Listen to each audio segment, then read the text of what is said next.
いつか姉貴と走る時のことを考えておきたくて、互いの手の内を知る相手に勝ってこそ真の強者と言えるんじゃないか。同感だ。 Hey everybody, welcome to another lesson of learning Japanese. Today we are covering another anime line of the day. This time around we're taking a line from the show Uma Musume, and our line is going to read in English: only once you've beaten someone who fully understands the scope of your talent and whose talent you fully understand yourself can you be called strong. So in English, this already does sound like quite almost like a proverb, something you'd hear maybe in a literature or something. So you can probably tell that it is somewhat being used to the same effect in Japanese. The context here is that the characters here are competitors. They're racers, so it's more of a sport than some crazy combat type thing like samurai or anything. But yeah, the character saying this line is pretty much quoting something that sounds like it would be said by a more serious kind of thing, like fighting to the death. And she's just basically applying it to what they do in their competition, racing. So if you were to literally translate the Japanese, you might get some weird language that's kind of literal to like life and death, a true warrior, stuff like that. But when we naturalize the line, we kind of apply it to modern day sports where people aren't competing with their lives on the line and stuff like that.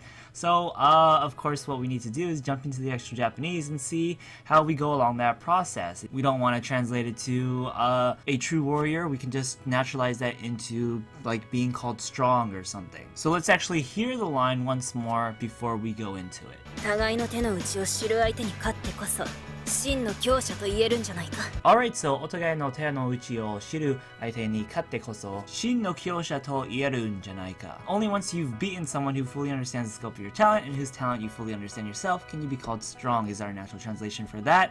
Let's break it down now to see how the literal one is different. First up, we start with a noun of a noun modification within a noun of a noun modification, kind of. The first noun is otagai. This is just basically gonna mean mutual or reciprocal. It is used in a slightly different way than it is in English when we do it in Japanese. Sometimes it'll translate to like each other or something, but basically otagai no something is gonna translate to each other's something. And in this case, the something is not just te here, but tenouchi, which is basically a noun of a noun modification too, but it's kind of its own set word almost. Tenouchi means basically one's skill, the extent of someone's skill, talent, power, something along the lines of that. So otagai no tenouchi is going to be basically each other's scope of each other's power, basically. So we are going to mark that whole thing, otagai no tenouchi, with the direct object marker o to make it the direct object to the verb shiru, which means to know, to understand. So otagai no tenouchi o shiru is going to mean to know, to understand each other's the scope of each other's power, basically. We're going to take that whole clause that we have right here and put it in front of or apply it to the noun right after, which is aite, which means basically opponent. We've come across this word a lot of times already, and we've always mentioned that it has a pretty specific Japanese concept where it just means basically the other person or party involved. So the translation of it can drastically differ. It could be opponent, it could be partner, companion. It's basically just the other party in the situation that you're talking about. And here, since the show is about racing girls, they're talking about the people they're racing against. So that naturally translates to opponent or something like that. In our final translation here, we just put someone. So now what we're going to do is we're going to mark this aite, otagai no tenouchi o shiru aite, person or someone or opponent who knows the extent of your talent, like you know the extent of their talent, basically.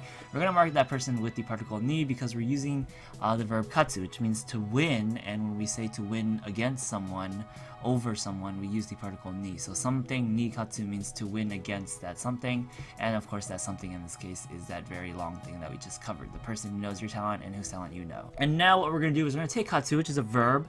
It's in its dictionary form if it's katsu, but here we're going to conjugate into the te form, katte. And this will then in turn be used with the particle koso, which we have covered in a separate lesson before, so definitely check that out. This is a very informative lesson. If you aren't familiar with koso, it's basically a particle that adds emphasis. One of the very common constructions when we're using it is following it after the te form of verb like we're doing here, and that translates to something along the lines of like only by doing that verb. And so since our verb here is to win, it's basically only by winning Yeah, only by winning something. And in our translation, we put only once you've won or once you've beaten someone. So this is basically the first half of the sentence. お互いの手の内を知る相手に勝ってこそ only once you've beaten someone who fully understands the scope of your talent and whose talent you fully understand, or something like whose talent you mutually understand, something along the lines of that if you want to make it shorter. 互いの手の内を知る相手に勝ってこそ Now we finish the sentence. What happens then once you do that? 真の強者と言えるんじゃないか Well, we have a pretty simple latter half of the sentence. We have another noun of noun modification with the word shin, which means true, and then the word kyousha, which means basically warrior, soldier, basically. In this context, of course, we're racers here, so that might be a weird word to apply to them, but again, she's like basically saying a quote almost, like a quote from medieval times when everybody was obsessed with the warrior spirit, and she's the type of person to, you know, use that morale as a motivation for modern day sports, and so she's saying something like this. So shin no kyousha is going to mean a true warrior, basically, because shin means true. In our translation, you know, saying something like true warrior does sound kind of weird even now, even with the context, so we can just like maybe say something like strong, truly strong. And so we have that noun of noun modification. What we're just basically going to do is we're going to mark it with to, which is the quoting particle, which means that some kind of verbal verb, like a saying verb, is going to follow probably, and it does here with the verb u, which means to say, to speak. It's going to be in its potential form, ieru, because we want to say to be able to say true warrior. And this will naturally translate to basically to be able to call yourself a true warrior, to be able to say that you are a true warrior. And so we have at the end there some basically fluff pieces at the end of the sentence. We have the there, we have the jyanai, and we have the ka to turn into a question. And it's basically just turning into a question, making it kind of a rhetorical question. Isn't that so? Don't you think so? Is it not true? Something along those lines. So that is actually going to complete the sentence right there with that last part. So let's combine everything. お互いの手の内を知る相手に勝ってこそ真の強者と言えるんじゃないか. And this is going to translate to, let's try to do a very literal as much as possible first. An opponent who mutually understands your talent only by beating them, can you call yourself a true warrior? Isn't that right? Something along those lines, right? But in our natural translation, we go for something more like only once you've beaten someone who fully understands the scope of your talent and whose talent you fully understand yourself, can you be called truly strong.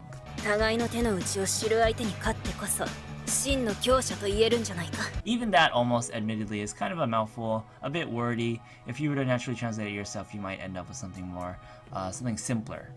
But yeah, hopefully that translation is good enough to get the idea of the Japanese and how it changes into the naturalization through. So nothing left to do now other than to rehash the grammar patterns we came across and then replay the clip to see how well we can easily follow along. So we had a bunch of noun modifications here, more than 2.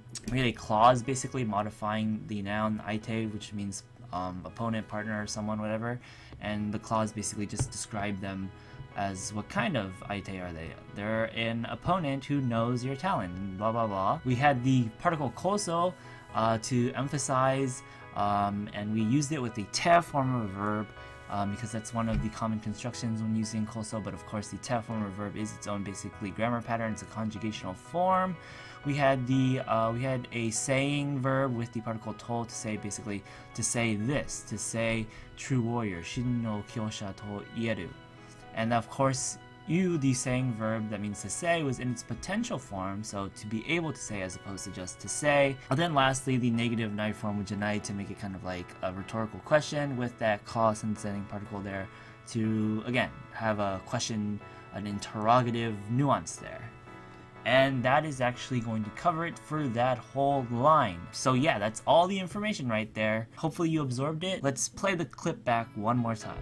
いつか姉貴と走る時のことを考えておきたくて互いの手の内を知る相手に勝ってこそ真の強者と言えるんじゃないか同感だ Alright, that's gonna wrap it up for this episode of Anime Line of the Day. Remember, if there were grammar patterns mentioned for this line, they'll be mentioned in the description or the pinned comment below with links to the individual lessons on them. You can also probably find them in the playlist of our complete grammar video series shown on the screen right here alongside our anime playlist. And last but not least, don't forget to try to translate the bonus line we provided. Leave your translation in a comment below.